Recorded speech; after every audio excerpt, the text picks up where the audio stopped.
Hello students, exercise 5.1 में हम लोग आज बात करेंगे क्वेश्चन नंबर 4 के 11 to 15 जो सब नंबर्स हैं इसके 11 से हम स्टार्ट करेंगे। सो 1 to 10 जिन्होंने नहीं देखे सबसे पहले वो चेक कर ले। इसके पहले 2 पार्ट्स ऑलरेडी मैं अपलोड कर चुका हूँ। ये है वो थर्ड पार्ट है। सो इसमें लास्ट 5 क्वेश्चन है। तो देखते हैं, चलिए फर्स्ट 11 में क्या कहा जा रहा है। a square a cube a raised to 4।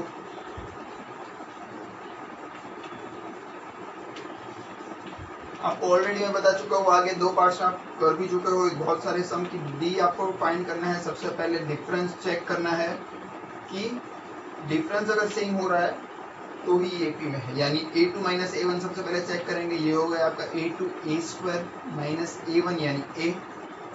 So you can say a square में से a अगर आपको निकालना है तो आपको पता है कि आप सिंपल इसको तो निकाल नहीं सकते। क्यों नहीं निकाल सकते? कई बच्चे ऐसा कर देंगे, ए स्क्वायर में से ए निकाल के ए लिख देंगे। सो वैसा नहीं करना है, ध्यान दीजिएगा।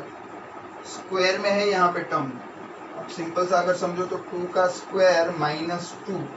आप अगर ऐसा करना चाहो तो यहाँ पे 2 माइनस 2 नहीं कर सकता है, समझ रहे हो? आपको सिंपल इसका स्क्वायर पहले करना पड़ेगा फाइंड। जैसे कि 3 का स्क्वायर माइनस अगर आपको मैं बोल दूँ, ठीक है, माइनस में अगर आपको बोल दूँ 3, चलिए तो यहाँ पे 9 माइनस 3 आएगा ना, यानी नंबर चेंज हो जाएगा 6। तो इस तरह का टर्म आता है तो आपके पास वो वैल्यू होनी चाहिए। अगर वैल्यू नहीं है तो आप इसको सॉल्व कैसे करोगे? यहाँ पे वैल्यू थी तो हमने स्क्वायर करके चेक किया, राइट। वैल्यू नहीं है तो यहाँ पे आपको क्या करना है, स्टॉप हो जाना है। एक स्टेप आप लिख सकते हो कि दोनों में से ए आप कॉमन निकाल सकते हो, जहाँ पे a माइनस 1 इतना आप कर सकते हो मैक्सिमम, इससे आगे नहीं कर सकते कुछ। तो डिफरेंस चेक करते हैं कि सब में इसी तरह का रहता है कि नहीं। तो आप दूसरा चेक कीजिए, a3 माइनस a2, a3 है आपका a क्यूब, a2 है आपका a स्क्वायर। दोनों में से अगर हम कॉमन निकाले तो यहाँ पे निकलेगा a square bracket a minus 1। फिर यहाँ पे आपका कॉमन निकला था a ब्रैकेट a माइनस 1, यहाँ पे a square bracket a minus 1। दोनों सेम नहीं है, राइट। यहाँ पे स्क्वायर है, यहाँ पे a है। सिंपल सा आपको दिख रहा है कि टर्म्स सेम नहीं आ रहे हैं, इनका डिफरेंस सेम नहीं आ रहा है। खत्म हो गया सम। अगर डिफरेंस सेम आ ही नहीं रहा है तो ये डेफिनेटली एपी में नहीं है। आगे आपको कुछ करने की जरूरत नहीं है। क्लियर? नेक्स्ट देखते हैं। आपको √2 दिया है, फिर √8 दिया है, √18 दिया है, √32 दिया है। चलो अब आपको क्या फाइंड करना है, डिफरेंस फाइंड करना है। ऐसे अंडर रूट वाले सम्स में बहुत सारे बच्चे मिस्टेक कर देते हैं, ध्यान दीजिएगा। तो अंडर रूट वाले सम में कैसे आप मिस्टेक ना करो उसके लिए मैं आपको बताता हूँ। देखिए यहाँ पे डिफरेंस जो आपको फाइंड करना है वो वर्क तो वही करना है। a2 आपको दिया है √8 माइनस √2। क्लियर? अब आपको ये √8 और √2 है, आपको ये नहीं सोच लेना है कि अब आगे कुछ नहीं होगा, इन दोनों का माइनस कर दो, √8 माइनस √2 यानी √6 हो गया, ठीक है। नहीं, आपको वैसा नहीं करना है, नहीं तो यहाँ पे आप गलत हो रहे हो। मोस्ट प्रोबेबली बच्चे यहाँ तक सही करते हैं, इसके बाद गलत हो जाता है ये वाला टर्म। तो वैसे नहीं करना है, आपको सोचना है कि √8 है उसको हम कैसे शो कर सकते हैं, 4 2 8, क्योंकि ऐसे माइनस नहीं होता है डायरेक्ट। क्लियर? दोनों के पास अगर √2 हो तो ही माइनस हो सकता है। तो यहाँ पे 4 है, यहाँ पे 2 है, 4 2 8 होता है। अब आपको पता है कि 4 जो है वो ब्रैकेट के बाहर निकल सकता है, अंडर रूट के बाहर, कुछ इस तरह से, राइट। जिनको ना समझ आने के लिए यहाँ पे मैं दोबारा कर देता हूँ। 4 2 8 और ये जो 4 है उसका मतलब होता है कि ये 2 का स्क्वायर है, स्क्वायर अंडर रूट कर करके ये 2 बाहर आ जाता है और ये अंडर रूट 2 रहता है। तो हम √8 को ऐसा भी लिख सकते हैं, 2 अंडर रूट 2, तो वैसे लिख दिया माइनस अंडर। अब देखिए दोनों में √2 है, तब हम माइनस कर सकते हैं, यहाँ पे माइनस नहीं कर सकते। तो 2 √2 माइनस √2 यानी 1 √2, यहाँ पे कुछ नहीं यानी 1, 2 में से 1 गया तो 1, जिसको आप लिख सकते हो तो लिखो, नहीं लिखना चाहते हो तो भी आप ऐसे कर सकते हो कि √2, ये डिफरेंस आपका √2 आया। आइए चेक करते हैं नेक्स्ट में कि आगे भी हमारा डिफरेंस यही रहता है √2, तो एपी में है। तो अगर हम देखें तो a3 माइनस a2 यानी कि √18 माइनस √8।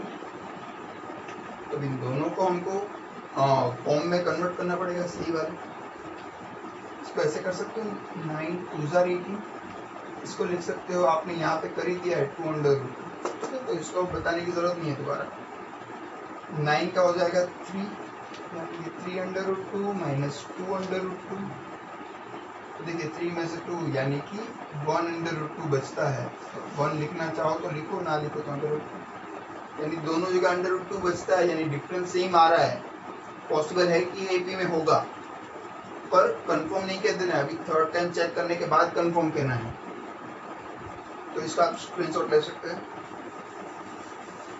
चलिए नेक्स्ट थर्ड टाइम चेक कर लेते हैं कि A4 माइनस A3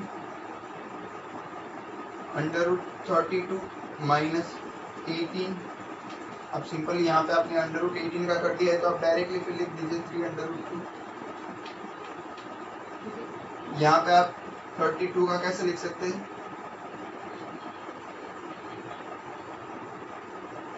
16 2 राइट।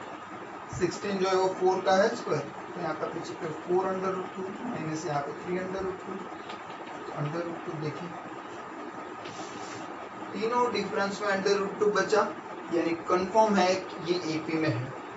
अब बहुत सारे बच्चे जो है वो पहले मैंने आपको बताया ना √8 माइनस √2 करके √6 कर देंगे, फिर कहेंगे कि ये एपी में नहीं है, पर वैसा नहीं है। आपको अच्छे से सॉल्व करना आना चाहिए। वैसे √8 माइनस √2 होता ही नहीं है माइनस का, क्लियर। तो आप इसको नोट कर लीजिए, ये इंपॉर्टेंट सम है थोड़ा, अभी तक जितने भी किए उसमें। चलिए नेक्स्ट देखते हैं।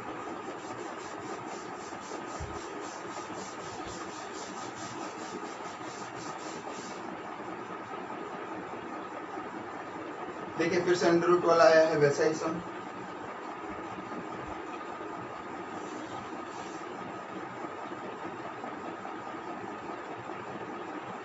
अब है आपके पास √3 √6 √9 एंड √12। तो आपको पता चल गया है कि √रूट वाले टर्म्स को कैसे फाइंड करते हैं। A2 माइनस A1, फिर आपको चेक करना पड़ेगा A3 माइनस A2। तो ध्यान दीजिएगा A2 यानी √6 माइनस A1 यानी √3। तो आप दोनों साथ में भी कर सकते हो, A3 यानी √9 माइनस √6। अब √6 है उसको हम क्या लिख सकते हैं, 3 2 6 कर सकते हैं, 3 2 6, यानी कि 3 जो है वो बाहर नहीं आ पाएगा पर, तो इसको हम ऐसे ही √6 माइनस √3, इसके आगे अब इसका कुछ हो नहीं सकता, तो इसको ऐसे ही रहने दो। इसका चेक कर लो, √9 का हम 3 कर सकते हैं, 3 माइनस √6, क्लियर। यहाँ पे √6 माइनस √3, तो यानी ये दोनों डिफरेंस जो है वो सेम नहीं आ रहे हैं। जैसा मैंने आपको बताया ऐसे माइनस नहीं कर सकते आप लोग, राइट। आपको ऐसा करना पड़ेगा कि 3 2 6 पर उसका कोई मतलब नहीं रहेगा, दोनों में से कोई भी स्क्वायर नहीं है, तो यही रहेगा फॉर्म। यहाँ पे ये फॉर्म बन रहा है, यानी सेम नहीं है डिफरेंस।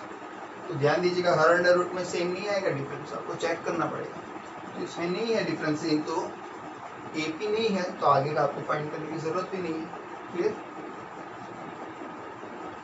चलिए नोट कर लीजिए।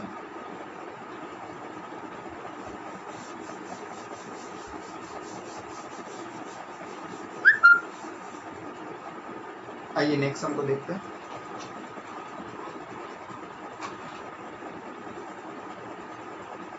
वन स्क्वायर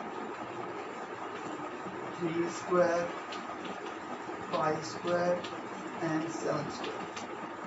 आपको डिफरेंस फाइंड करना है A2 minus A1, right, and A3 minus A2। A2 है आपका 3 स्क्वायर माइनस 1 स्क्वायर, यहाँ पे A3 है 5 स्क्वायर माइनस 3 स्क्वायर, 9 माइनस 1 सो 8 आ रहा है। यहाँ पे 25 माइनस 9 डेफिनेटली आपका 16 आएगा। तो ये दोनों तो सेम होंगे ही नहीं, कभी डिफरेंस सेम नहीं हो रहा है, स्टॉप हो जाइए, फिर आगे कुछ चेक करने की जरूरत ही नहीं है। आपको सेकंड स्टेप में ही मिल जा रहा है कि डिफरेंस सेम नहीं है, तो ये एपी फॉर्म में नहीं है, आगे के टर्म्स फाइंड करने की जरूरत नहीं है, क्लियर। चलिए ये लास्ट सम देखते हैं। अब आपको ये सारे सम आ गए होंगे, सो ये लास्ट सम पहले खुद से ट्राई कीजिएगा। सो 1 स्क्वायर 5 स्क्वायर 7 स्क्वायर एंड 73 दिया है। देखिएगा यहाँ पे आपको 73 डिजिट में दिया हुआ है। सो आप डिफरेंस फाइंड कर लीजिए। A2 माइनस A1, यहाँ पे आप फाइंड कर लीजिए A3 माइनस A2। 5 का स्क्वायर में डायरेक्ट लिख रहा हूँ 25 माइनस 1। यहाँ पे आपको 7 का स्क्वायर 49 माइनस 25 दिख रहा है आपको कि यहाँ पे आएगा 24। यहाँ पे जो है इसमें से 15 जाएगा तो 4 एंड 2। देखिए दोनों का डिफरेंस जो है वो सेम आ रहा है। तो इससे क्या प्रूव हुआ? कंपलसरी नहीं है कि हर बार स्क्वायर में जो है वो आपका एपी होगा नहीं। देखिए एपी बन रहा है ये, और एक और बार हम कंफर्म करेंगे डी से। यहाँ पे 73 दिया है, माइनस 7 का स्क्वायर 73 माइनस 49, चेक कर लीजिए ये भी 24 आ रहा है। यानी ये कंफर्म है कि ये टर्म्स जो है ये सीरीज वो एपी में है। क्लियर? और अगर ये सीरीज एपी में है तो आपको आगे के 3 टर्म फाइंड करने होंगे। तो कभी भी ये कंपलसरी नहीं कह देना है कि स्क्वायर में है तो एपी में नहीं होगा। चलिए आगे का टर्म यानी A5, यहाँ पे 73 है आपका A4, उसके साथ D ऐड कर दीजिए, यानी 73 में 24 को ऐड कर दीजिए तो आपका बन जाएगा 97 P5। वैसे आप A6 फाइंड कर लीजिए। अब 97 में 24 को ऐड कर दीजिए,